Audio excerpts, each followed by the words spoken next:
All right, welcome to the Iron Sharpening Iron Show. I'm your man, Big Jack. This is where we prove we are stronger together, that if each one would reach one, we can all grow and glow. But we know this is the last Wednesday of the month, and that means it's the battle of the sexes. And I am so glad to be here with you. One, I'm glad to be here with you because I did have a little health scare the last couple of weeks, but we're going to get that straight, and I'll tell you about that at a later time. But it's also because we had a wonderful letter sent in from some parents, concerned parents, and the panel that we have today is going to help us walk through some of the things that they might have went through when they were parents, and at the same time, or where they are parents, but back in those times when they had that school age type child. But then at the same time, things that will maybe help these parents get over their situation, or at least gain some insight on how to handle it. I want to thank you all again for tuning in to the Iron Sharpening Iron Show and the Battle of the Sexes. And I want to bring our special guests up on the stage. So give me 1 second to get them up here, and here we go. Let's get them up.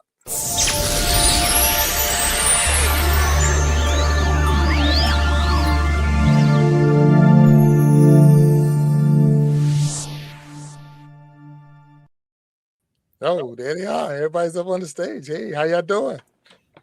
Hey, everybody. All good. It's almost like what's that? What was that show?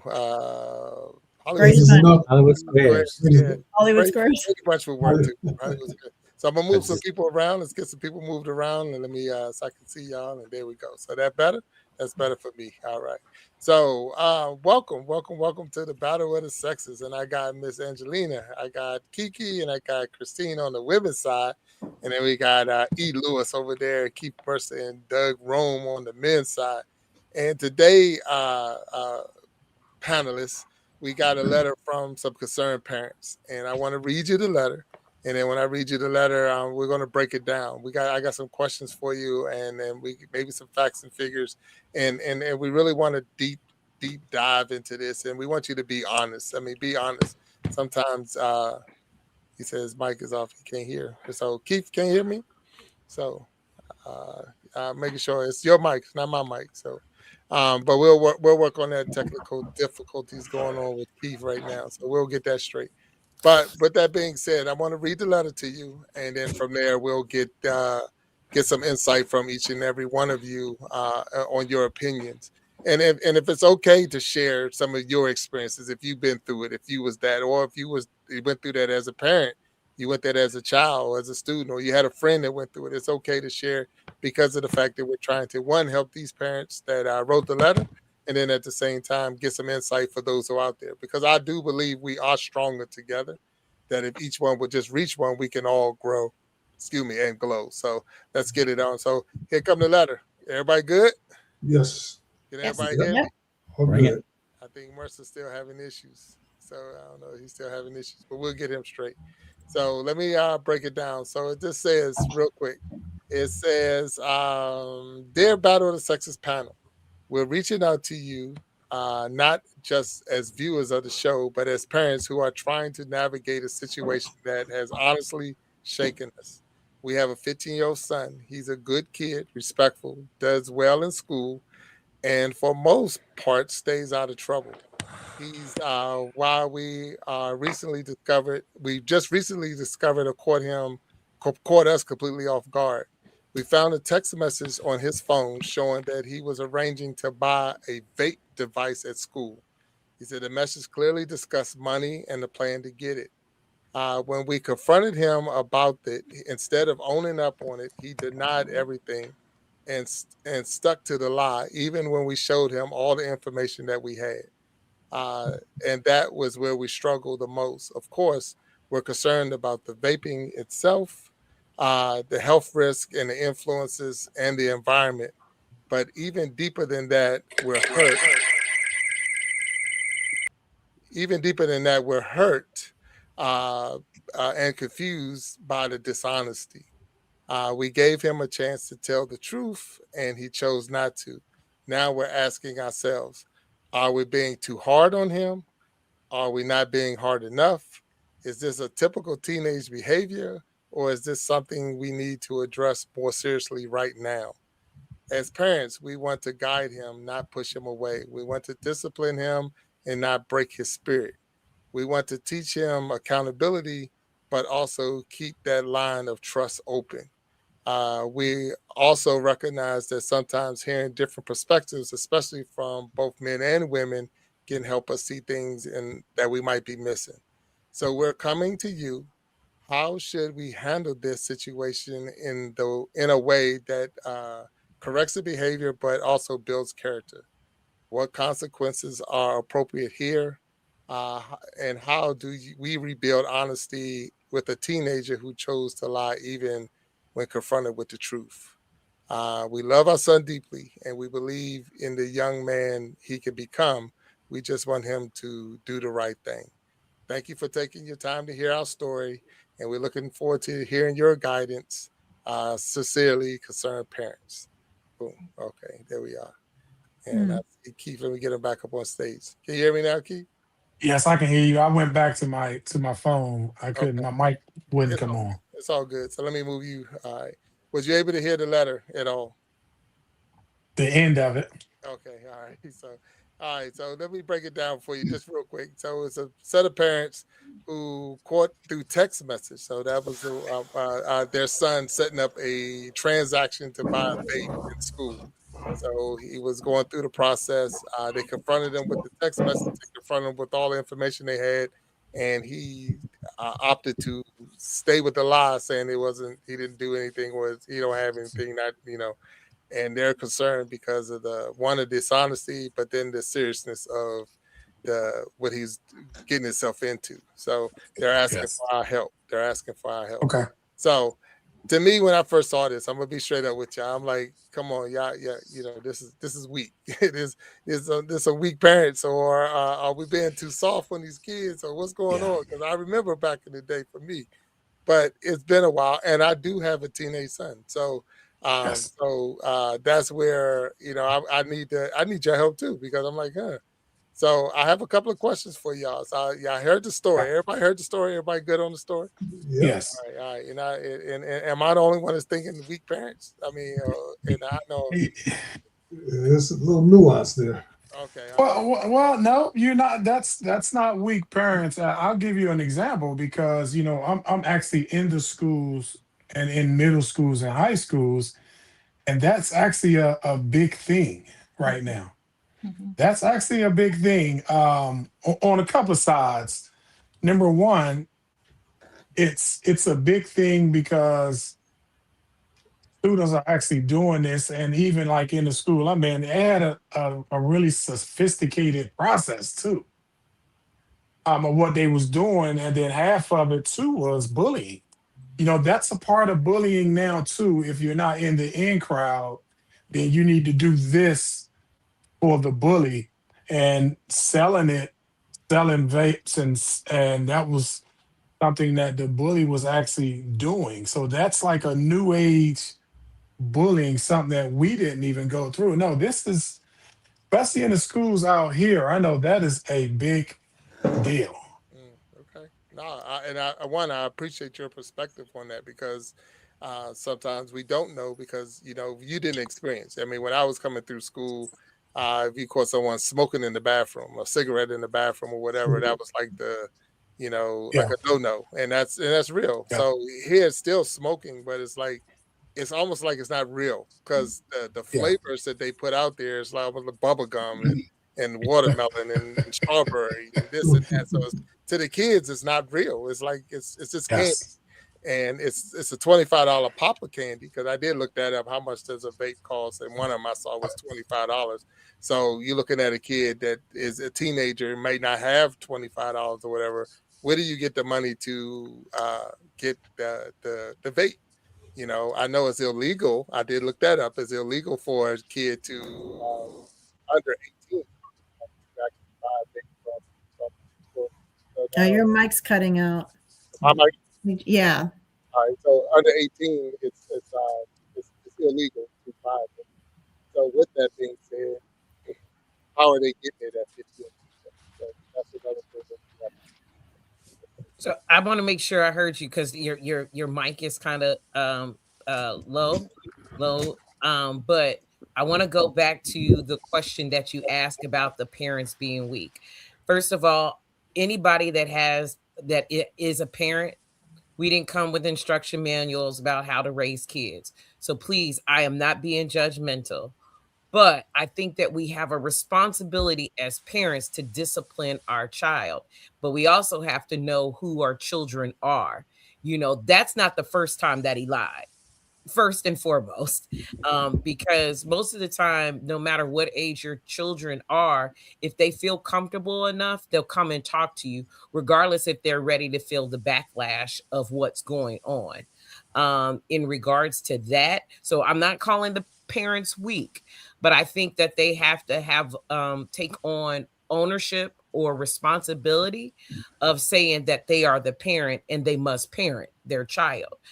If it's illegal, you got to address it, but first of all, you got to address the lying. And 9 times out of 10, the child already learned lying from the parent. Because I know we learned lying from our parent when the bill collectors were calling and we said that you're not at home. And I'm using that to be facetious, but that's where we learned our style to be like, oh, we know if we get in trouble, we want to hide the truth. So in regards to that, and then you talked about children, how they pay for stuff. Kids will find ways to pay for anything, just like adults. We will find ways to get what we want when we want. That's bottom line. Sometimes they'll go to grandparents, and now our grandparents are 40 years old, so they just give it to them. They're no longer the 80-year-old grandparents or whatever, but kids will find whatever they do. They will borrow, they'll make their hustle just to be able to have some experience in that. Okay. All right. No, very good points. Now, can you hear me now? Am I? Yeah, you're good. You're good. All right. So Yes. thank you. Thank you for letting me know that I was coming in low. So with that being said, and I see you got, very good perspectives. I mean, really, I know lying was second nature when I was that age at 15 years old. I mean, it don't even have to be 15 years old. You 6 years old, you tell the story, hey, whatever. And we can call them little types of lies, big lies or whatever. But Right. if I open my mouth, it was a lie, so I understand that. So here's a question though: when a teenager is caught vaping in school, is it a bigger issue? Is the bigger issue the act itself, or the fact that he lied when he was confronted? So it didn't say in the letter that he was caught. It was just saying that he was going through the process and they caught it. I don't believe that this was the first time because they had the way the transaction was going down. But at the same time, I think where the parents was coming at is they confronted him with all the facts that they had, and he still, stood his ground on it's not, it didn't happen. So, so is it the vaping itself? So if any one of you had your kid in this situation, are you okay with them being experimental as long as they, be honest with you about it? So I'm just asking as parents. For me, no, I'm not okay with them being experimental. And I'm so far removed from this. I've tried drugs myself, back in the day when I was young. But no, I'm not okay with the experimenting. But I'm more disappointed with the lying. I'm more disappointed because of this. It would seem to me like they don't trust me. They wouldn't. The lines of communication have been blurred or something. And that's the number one thing with children, in my opinion, is that we want to be able to keep those lines of communication open and that child can come and talk to us about anything. We know that's not going to always happen, but we do want them to feel comfortable talking to us. But to me, the lying part is the worst part, but it's not unexpected. I mean, this is there's so many layers to this thing because there's so much going on with these children nowadays. A lot more than when I was younger, and that's been a while. But there's so much more. I try to understand, and I do a lot of mentoring. So I'm in the classrooms. I'm in these meeting rooms with these, especially young men. So I know some of the challenges they're up to. They're under attack by so many different things for their minds. It's so much deeper than just some kid vaping. But yeah, the lying part would be the most disappointing and discouraging part, that they felt like they had to lie to me as their parent, someone that they knows love them, right? For one, they should know that, but that to me, that's a little more disappointing. Yeah, that's a really good point too, along with Keith's perspective that there's bullying and things going on. Like if the parents presented all of the facts with the kid and the kid is still blatantly lying, I get really curious. Like, who are they protecting? Or are they trying to protect themselves? And like, I was raised, I couldn't lie to my dad. Like, he could just look at me and be like, Christine, tell me the truth. And okay, daddy, I did. But and he always said, like, he was a fair judge, and if you would tell the truth right out the gate, he would go a lot easier on you. So, and he proved that over the years. So by the time I was 15, it was all, the groove and the record was already set. So yeah, like that disappointment word, I'm leaning towards curious. Like, I'm really curious what is going on that you feel the need to lie when we're showing you all of this stuff right here.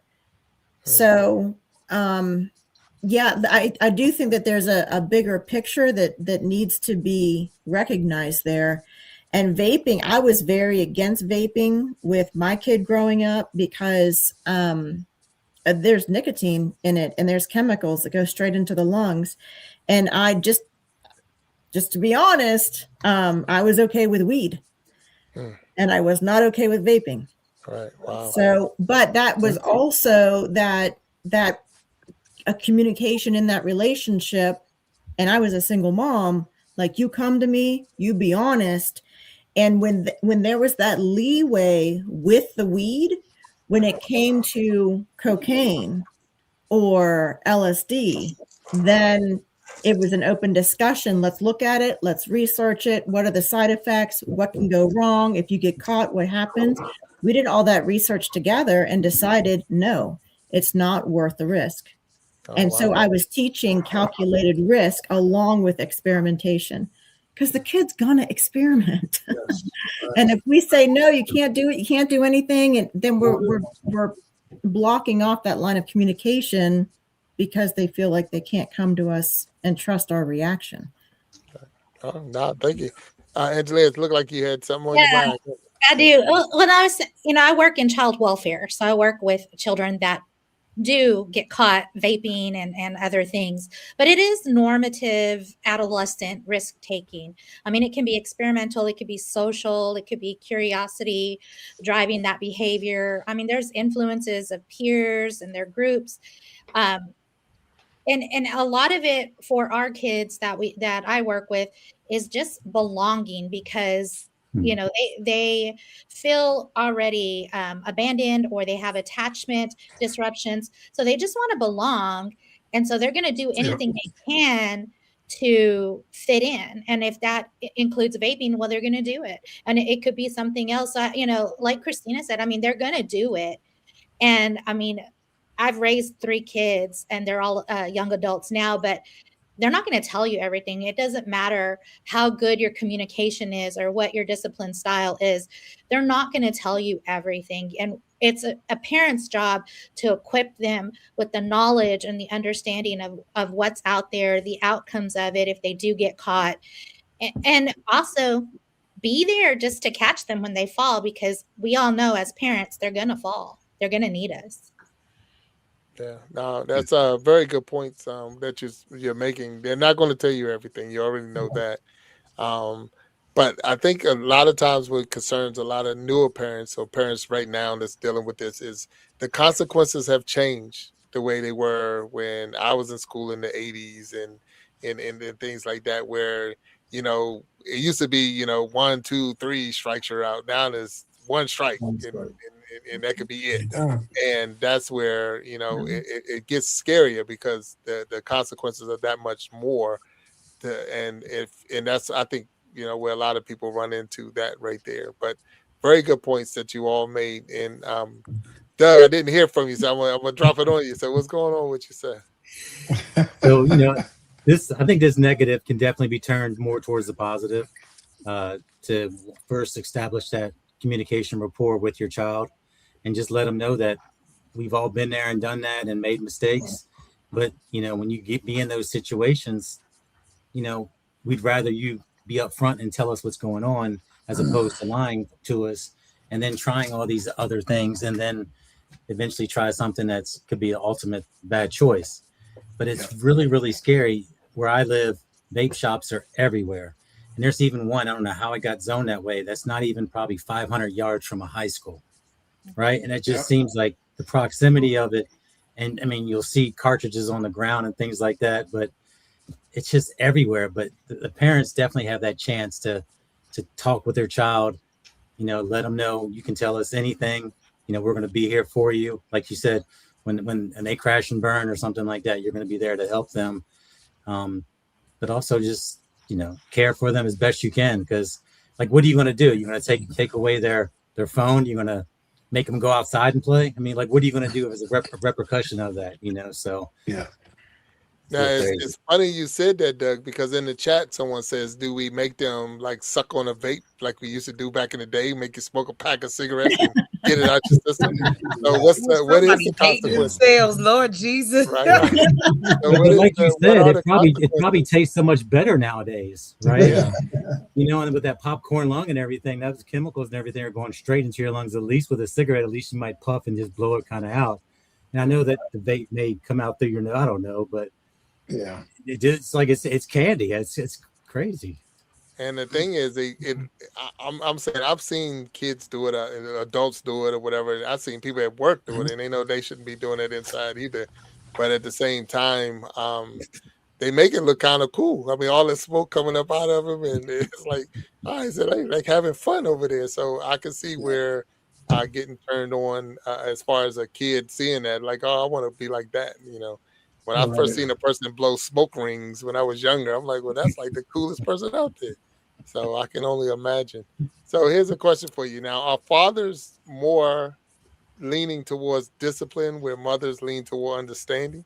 So I'm asking for now. So but I heard all of y'all say y'all want to get a better understanding. So that threw my little question off with, because I'm like, no one was like, just come down on this person. Everybody was more getting a better understanding.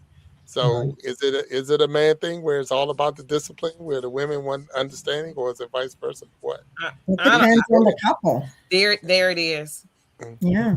Say that again, Christine. Wait a minute. Go ahead. I'm sorry. Go ahead. Christine, say what? Say first. It depends on the couple. I know both. I know couples where the mother is extreme disciplinarian and the father is extremely lenient. It depends on the couple. Yeah. Let's just hope there's one of each. Okay. Now I can respect that. So, and Kiki, you gave yourself a point. You said it was you. Yeah, I just think it really depends on. First of all, I don't know if the conversation has been had. Like we always have. I mean, in our generation, our talk was just more so about doing drugs. This is your brain on drugs, and you had the fried eggs, or you talked about postponing sexual involvement. Those were the conversations that were had in the household. So if it did occur, we got in trouble. So the question is, I don't know about these parents. Have they talked to their son about vaping? Do they even know about vaping? And then that really determines who's going to be the disciplinarian in that whole thing. I know for me, I'm the disciplinarian because I know I have those type of conversations, and her father was just like, well, let's just try to figure this out. Now, I don't have time to figure this out because I've already talked to you about the consequences. And now if something happens to you, guess what? It comes back on me. Now there's more money going out the house. And then the lion is what takes me over the edge. So I, like Christine said, it's really about what the situation is and how the parents are wired. That's good. And I want to add to that, because one of the things I had to realize is that I had to get over this illusion of control. I never had control. I thought I did, never had control of my children. They've always made choices. And I can remember one incident with my daughter. She came home. Well, I talked to her on the phone. She said, "Dad, you're gonna be mad at me because of something I did." And I said, "Okay. You already knew I was gonna be mad at you. You did it anyway, so that's it." So you know what I'm saying? So we have to realize, I had to realize early on that, look, man, you don't have control of these kids. Just try, when it comes to this vaping thing, and not just the vaping, it's a lot of different challenges out there for kids. If we as parents can do our research and kind of get out in front of it, know the dangers of it, and talk to the child about that, and if they still make the decisions that they make to do that, then they have to deal with the consequences. It's not easy for us as parents. We don't want them to make the wrong choices, but they have to suffer the consequences sometimes. Because I know I didn't make all the right choices, and I made bad decisions and had to suffer the consequences. But I don't want to be a helicopter parent. Never wanted to be that, a helicopter parent. I never wanted to be a parent that enabled. So there's somewhere in the middle. And that always took me to where I wanted to have that line of communication open and knowing that they're not going to always make the right choice. Absolutely. I think, part of that is communication and confidence. I mean, I know for me personally, I was the one, I've never done a drug still today. Good for you. I was able to have that discipline to say no because I knew the effects of it, A, and B, I didn't want to face my dad. So I think that education at such a young age on confidence, remember, a lot of kids do these things and try these things because A, they don't have confidence. They're not able to lead themselves. They're looking for outside influences um, to belong to be a part of. All we can do as parents is educate them on and give them options. Then the choice is up to them, and hopefully they'll make the right decisions. But it comes down to confidence and how can we help them grow their personal agencies, because as soon as we can get them confident, then they can move on to the next stage of life. But it comes down to confidence. And one of the things I tell my daughter, listen, no is a whole sentence. No is not up for discussion, right? Being able to just say no and move on. And that's how I approach it with a lot of the kids that's in my school. I know, man, I have kids walking around with an empty vape just to be cool. Yeah, right. You know what I mean? But we still got to educate them and try to develop those personal agencies, that confidence before the bullying get in, before the peer pressure kind of kicks in. We want to be able to give them options. And look, and keep those are good points that you made. And Angela, go ahead. I see your hand. Yeah, I kind of want to piggyback off of what Keith is implying here, because there is an underlining meaning behind the behavior. So vaping is just a symptom to something that is needing to be met. So Keith mentioned confidence, but it could be like some of the common things that kids vape for is because they're seeking to regulate their nervous system, or like Keith mentioned, like peer belonging. Maybe they're looking for some type of control in their life, or even escaping some of the things that, emotional pain or triggers or something like that. So there's an underlining meaning behind the vape. So it's not like, why are you vaping, but more of a, what need is this behavior meeting? What is this trying to tell us?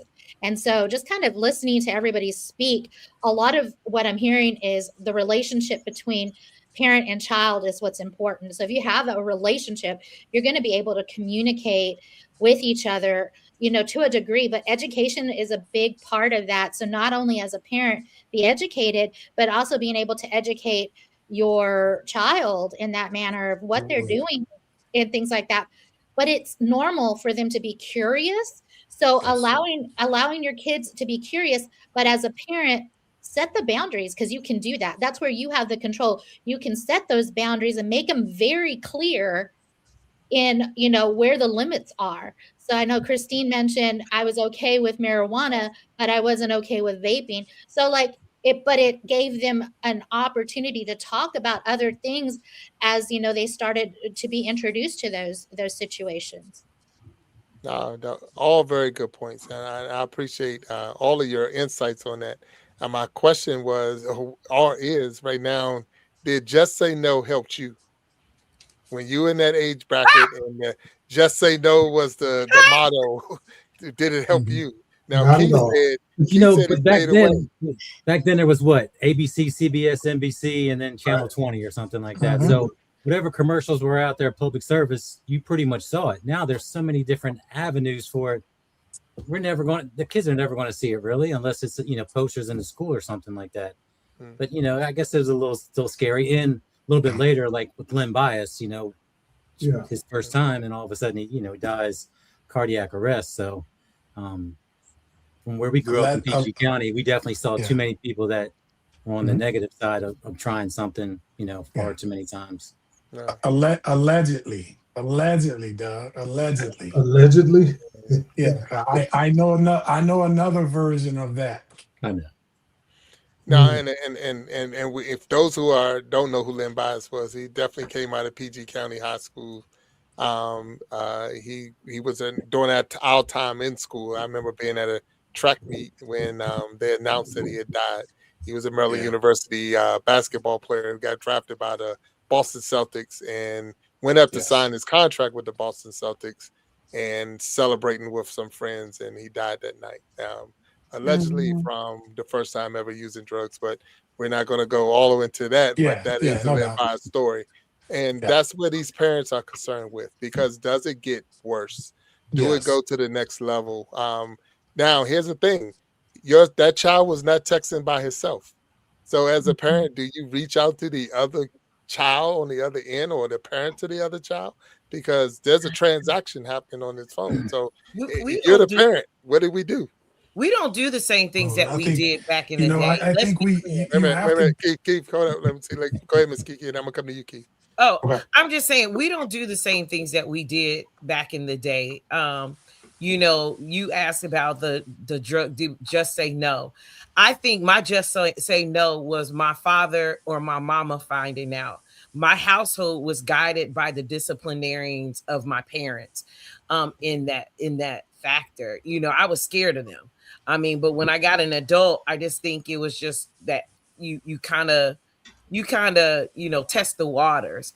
But then when you start to see people going cuckoo for Cocoa Puffs, you be like, I got to leave this alone in that space. So I'm going to say my parents were my just say no. My parents was to just say no. But going back to calling, we don't even check to see who our children are with. I will say, my child used to get mad at me when I'm like, well, you're going to a party, let me talk to the parent. Right. They don't do that anymore. I know I know my daughter's almost 30, but even when she was 18, like, who are you riding with? Why don't I have their phone number? Now we're just letting kids be with whomever, and we don't even know. We can't even remember what shirt they had on, even though we may have changed it in the bathroom, but we still knew what they left me home with. But now some parents, and I'm not saying all, they're not taking accountability of parenting. Too many parents. Yeah, and really taking responsibility and say, I have to look out for my child. Don't you want to know where your child is? Because anything can happen. It could be a situation that transpired, and you be like, I don't know who my child was with. That's ridiculous to me. That's for me. Yeah, my kid is 30, so. And Kiki, I want to say something because you mentioned that, and the way you said it was, do y'all remember the TV? It's 10 o'clock. Do you know where your kids are? Do you know where your kids are? Or the more we actually went off, didn't it? Here, what did we have? We had the more you know, the more you grow, or this is your brain on drugs. We had things to always keep us in remembrance of what not to do. Especially the crack epidemic. I remember when we sat and watched President Reagan talk about the crack epidemic, and I'm like, what? But my parents made us watch that type of stuff. So, okay, all right. Angelia, you got something up there? Well, I think too, like for me, I growing up, I just that whole this is your brain, with the egg, and then this is your brain on drugs. Like that scared me as a child growing up, and I was like, I do not want to fry my brain at all. So I didn't. I was very, but I also grew up in a home where there was harsh discipline too. So I didn't want to face that either. Um, Not to say that I didn't sneak around it, and as long as I didn't get caught, Amen. there was no punishment. So I mean, you parenting and punishment, discipline, like there is a finesse to it because too much of it can teach them how to be sneaky, how to get away with things. If I don't get caught, then you don't know, and all those things. So I think it really is. My concern is the lying because that could be a red flag. That could be a red flag in it leading into something more problematic, whether that's addiction or something mental health or something like that. So I mean, just increasing structure and supervision, I think that helps guide some of that. But staying connected, even if the child is trying to push the parents away, staying connected, and the messaging behind it needs to be, I'm worried about you. Like I'm not worried about the vaping. I'm worried about what's going on with you. Let's talk. No, I love that. Yeah. That's a great point. Yeah. Excuse me. And it takes a lot of time and energy to stay connected and to build that structure. And and you work all day and you got to run the other kids to the sports. And I mean, it's a lot. I raised one and it was a lot. I can't imagine 2, 3, 4 kids. Like, what? How are you doing that? It's just, you got to make priorities and invest in your kids. Yeah. Okay, so now they're dealing with a 15-year-old. So what's the cutoff? When is they, we got to let them be a grown up or let them grow and all. So I know we'd say we got to have that conversation. They're going to be experimental. They're going to do this. I don't like the lying. Matter of fact, they even came up in the comment, and my man Walt Talks is out there. Aqua Funk, we thank you. Sharon Jackson and Denise Jackson, thank you for welcoming me back. Thank you. I am glad to be here on the show. And those, Miss Patty, and thank you for those who are watching and supporting. But what is the cutoff? What is the cutoff?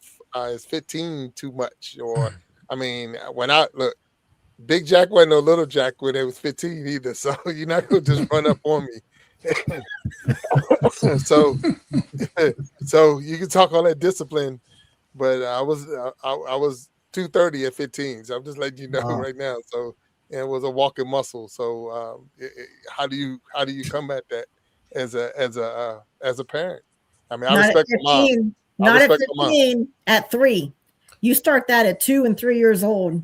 Okay. You put the fear of God in them at 2. Like my kid knew, like I was just a little touch crazy.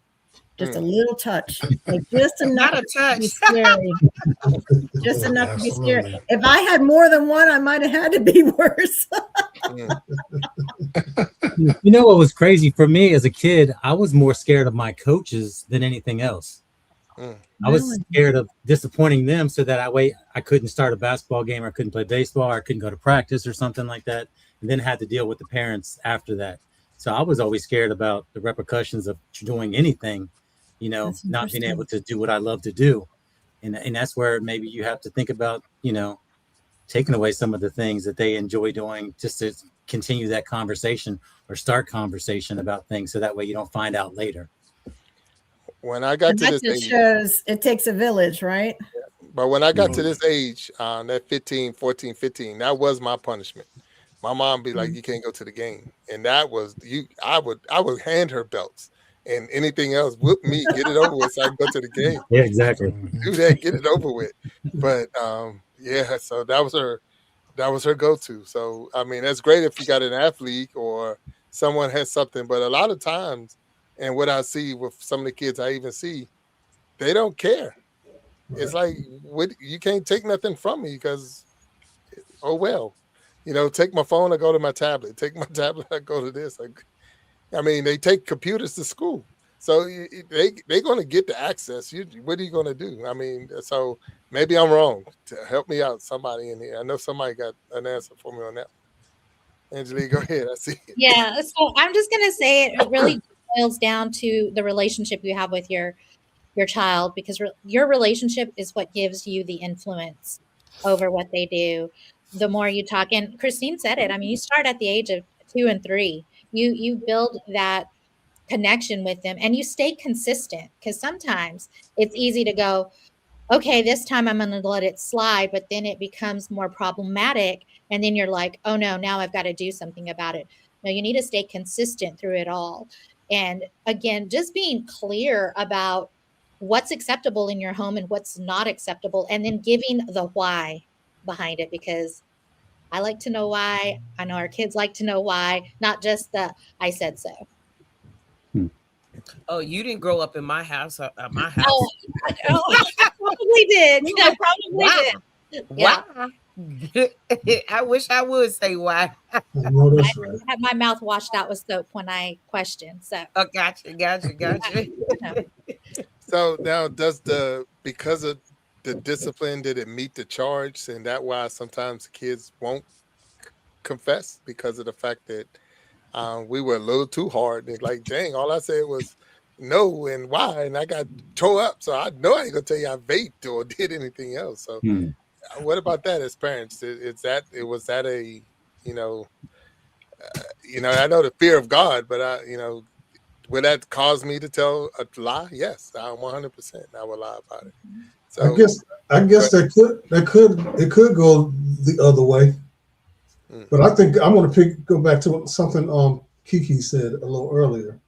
Like when kids are lying, they learned it from somewhere.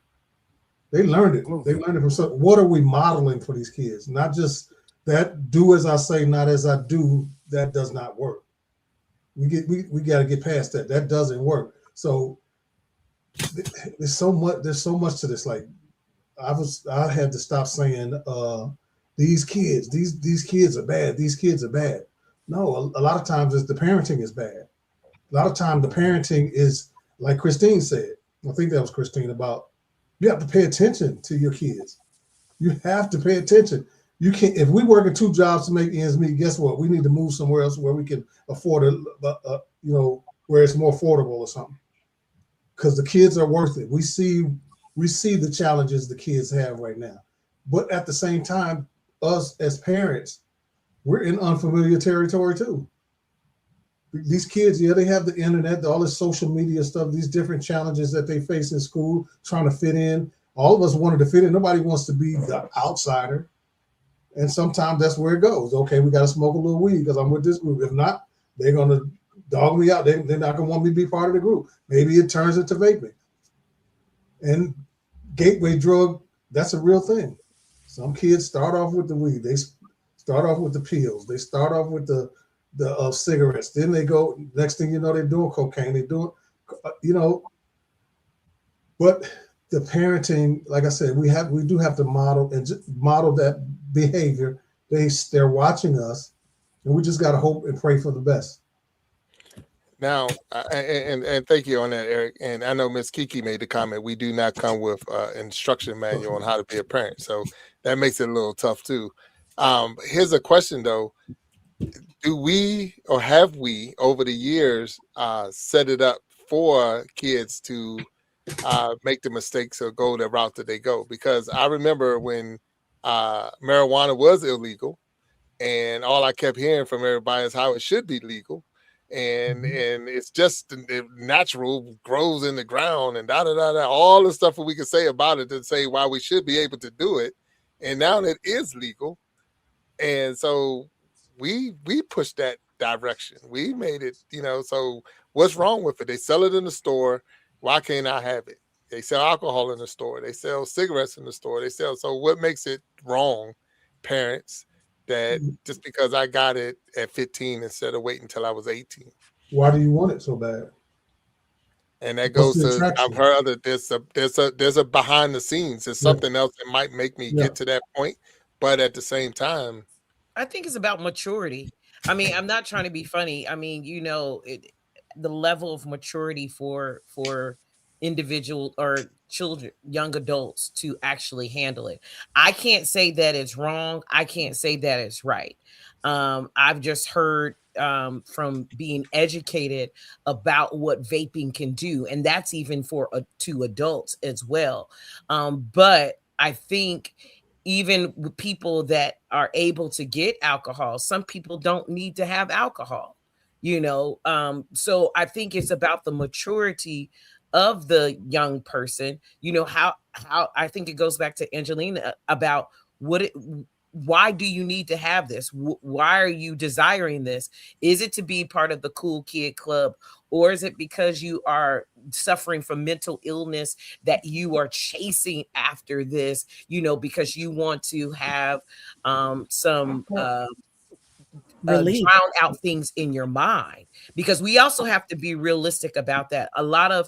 I think all of us growing up, we've dealt with mental illnesses, some more prevalent than other, but we were always told to keep it down, ain't nothing wrong with you. We didn't go to the doctor.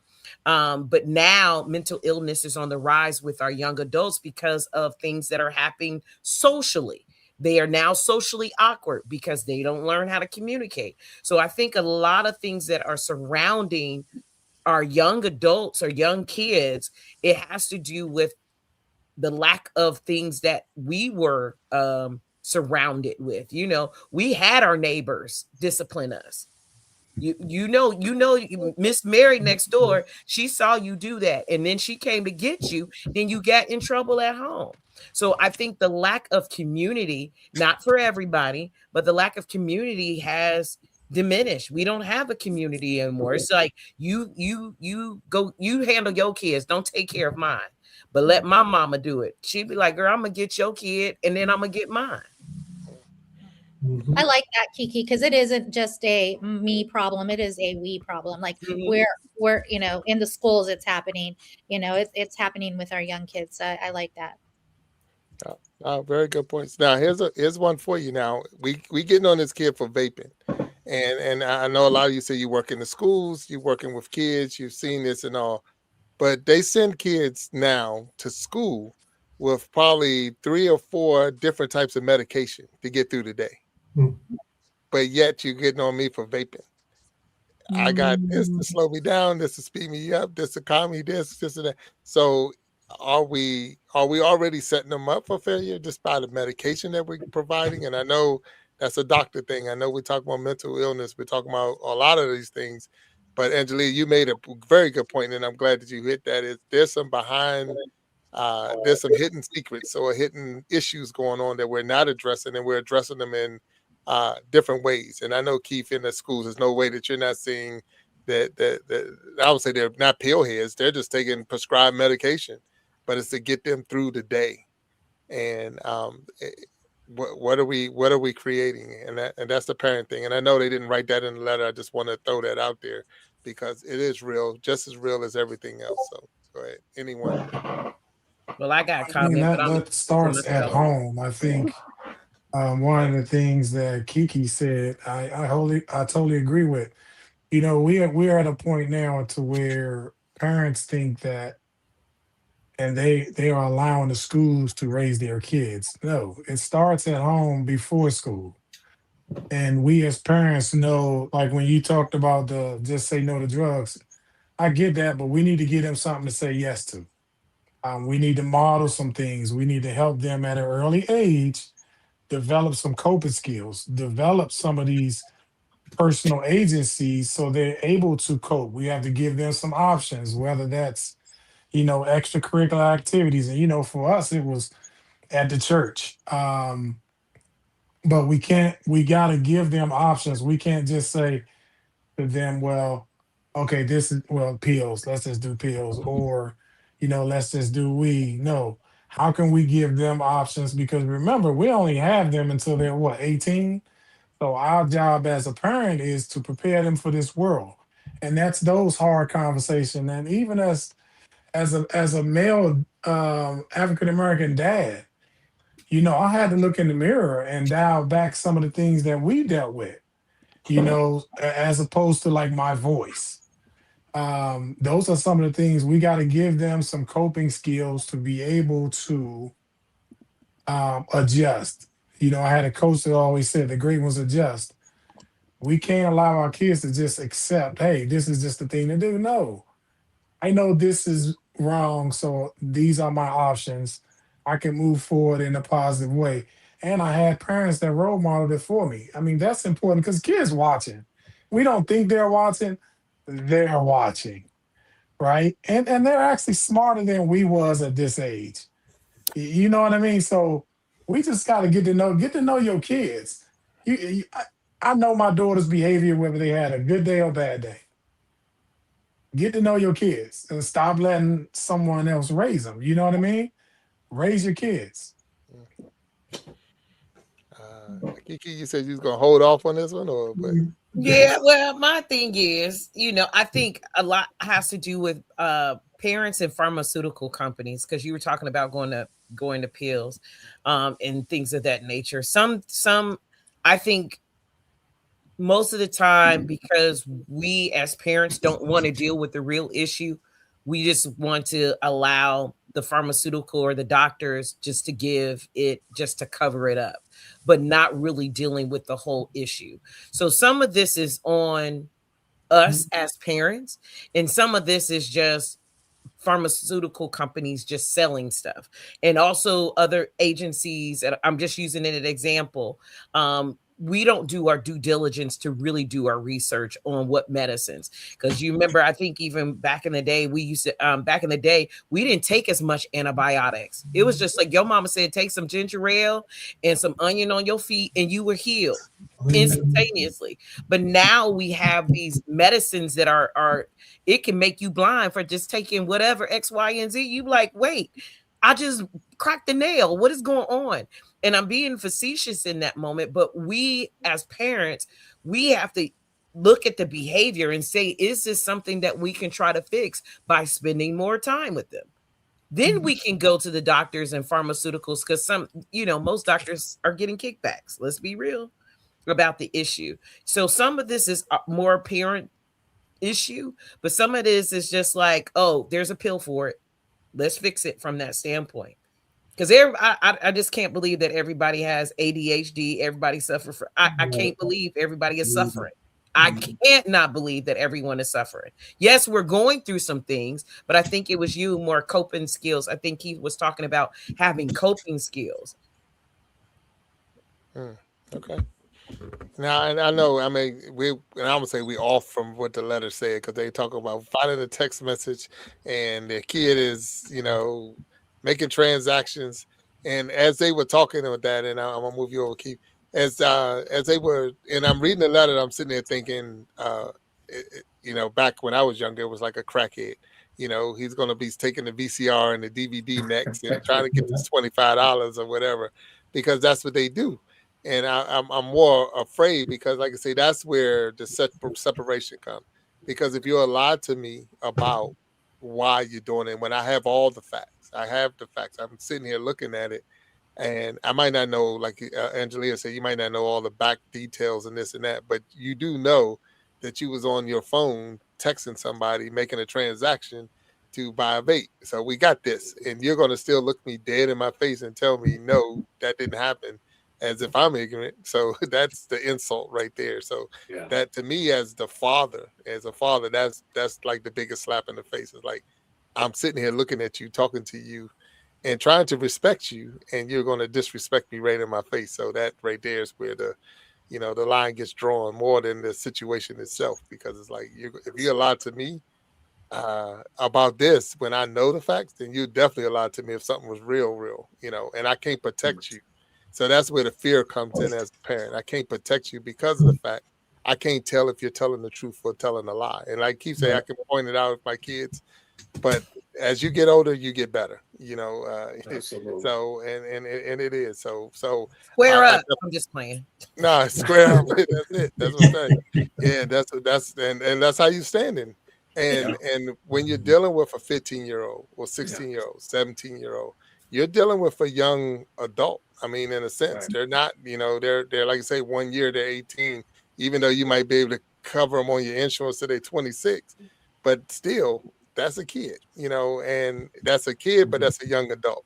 And when they're standing in front of you, it's almost like you can touch me if you want to, but you're gonna get in more trouble if you touch me than I am for doing what I did. So it's like all the stuff that runs through your mind as a parent. And I don't want these parents who wrote in the letter, and I'm hoping we can help them, and we did help them. Yes. Uh, I don't want them to be discouraged in the sense of thinking that all hope is lost. It is not. I mean, the fact that you're checking phones and all of that stuff is a good thing. Like I Yes. say, that's why I asked you, would you tell the other parent, because of the fact that he wasn't on there by himself. He wasn't texting himself.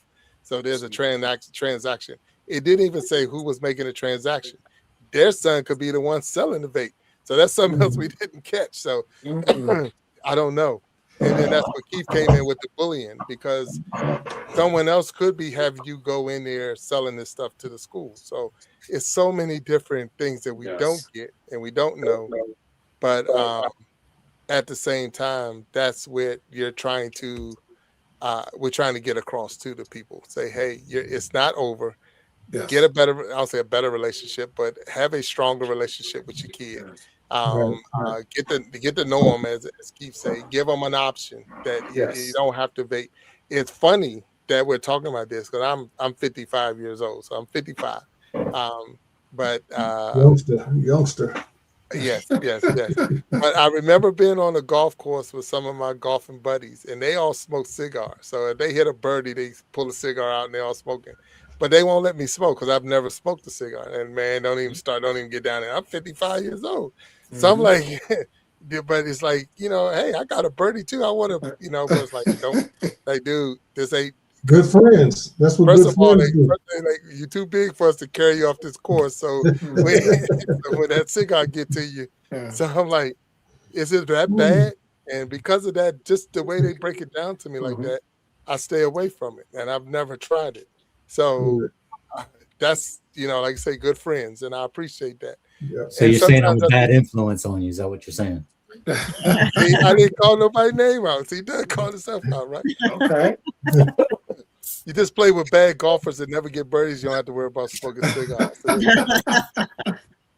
But that's like a little tradition thing. But with that being said, was they wouldn't let me do it. So sometimes the options, like Keith said, putting your kids in situations where they're with different influences. Sometimes it's just the influences they're around. I was able to find that on the field. I was able to find like-minded people who had a desire to get to the next level. So we found ourselves doing things to get to the next level. And sometimes that's what you just need to have your kid do. I don't have all the answers, and no one on this panel has all the answers, but I want to thank you all for being here and hanging out with me. I'm going to go step by step, and I'm going to start with Angelia and go around, and y'all can give one more message before we close out, because believe it or not, we're at the hour mark. So Angelia, please give us a closing statement, and we're going to go around before I lose my voice completely. So I would just for those parents that are listening, it's not about perfect parenting, it's about being present. Just be present, be there for your kids. All right, Kiki. I'm just saying, make sure that you just maintain in touch with your children. Set boundaries. I think you mentioned about checking phones. Check their phones, check their rooms, be very inquisitive, because they're not paying any bills. Nobody's doing it. You're not doing anything. So you have the right to go check that. And therefore the parameters have been set. Like, this is what's happening in my household. But stay encouraged as a person that has raised a daughter who is now 30. There's going to be good days and bad days, and days where you're just like, what did I do wrong? But the point is that the ability that they can make their own decision and come out on the other side, you did exactly what you needed to do. You never stop parenting, even with a 30-year-old. You never start. I'm 50 and my mom still parents me. Nice. Yeah. Christine. Yeah, my closing statement is just man, it's tough. It's really tough. It's tough to be a parent. It's tough to be a kid, and the truth will set you free, man. I would be on that like a dog on a bone, and I would not let go of it. Yes, right, right. Good stuff. All right. I'm going to go with you, Dougie. You know, it's never too late, even to start the basic communications, even soft skills. So that way, like you said, do that discovery with your child, get to know them a lot better, let them get to know you a lot better, and just be truthful and honest with each other. Right. All right, I like that. Eric. Yeah, ditto to what everybody else said. One thing I would say to the parents is give yourself some grace. You're not going to be perfect. You are going to make mistakes with your kids. You're going to have regrets that you should have did it this way, you should have did it that way, or whatever. The lines of communication, that's the key. That's the key. And I would advise that you sit down with your children and find out, let them try to consider, think about what their purpose in life is. What is your purpose in life? Why you're here for a reason. You're not just here just to take up some air and make some money and do all these kind of things and then die. That's not why you're here. We all have a purpose. Get them thinking about what their purpose is. I heard this quote, and it's so timely, it's so accurate, and it's whenever a person doesn't know or understand their purpose, abuse is inevitable. And that's abuse is inevitable. That's it. All right, thank you. Keith, come on, sir. Hey, I love that. I got to follow that. I just think that for the parents, understand that there is no parent book. Do the best you can. Get to know your kids. Also, get to know your kids' friends. It's very important that you know what that environment is around them at all times.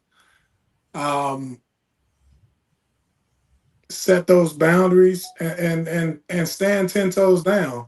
I always tell my daughters, it won't be for lack of information. Let me just say that. All I can do as a parent is guide you, give you the information. Then it's up for you to make those choices. But understand choices matter. You matter. You get to develop your own value that's not on society. Let's get your confidence up. Let's get you to believe in yourself. I believe that that's our superpower. Once you believe in yourself and know who you are, no one can get into that. No one can then make you do something that you don't want to do. And then especially as a girl dad, listen, no is a complete sentence. Then you don't have to explain yourself. If I can teach you that at a young age, I think the rest of life is going to be good. I can't live your life for you. Go live your life. Find your purpose. Know that you matter. And everything else will take care of itself. Put God first. All right. Thank you. Thank you. So we're going to get ready to close this show out. I'm going to ask you all to please hang back for a little while behind the scenes. I want to reach out to the parents as we're talking right now. So, and all of y'all said it. I want to, as a piggyback on what y'all all said. And the first example of parents we have in the scriptures was in Genesis. They had two boys and one took out the other. So you're never going to get it right. So don't get that straight. Right? so look, so I don't care who you are. There's only two, and one took out the other. So with that being said, is to let you know that we're gonna grow. We're gonna make mistakes. We're gonna do as all of y'all said. So with that being said, we're gonna tell you to have a good night. We'll see you Sunday for the Gentleman's Journal. All the other shows that fall under Iron Sharpening Iron Universe, we thank you. We welcome you to come and check us all out. And we thank you again, each and every one of you panelists, for being here. We hope you helped you out, you concerned parents, and that you can work with your kid and maybe move them in the right direction. But until then, we say peace. We'll talk to you later, and have a good night. Thank you.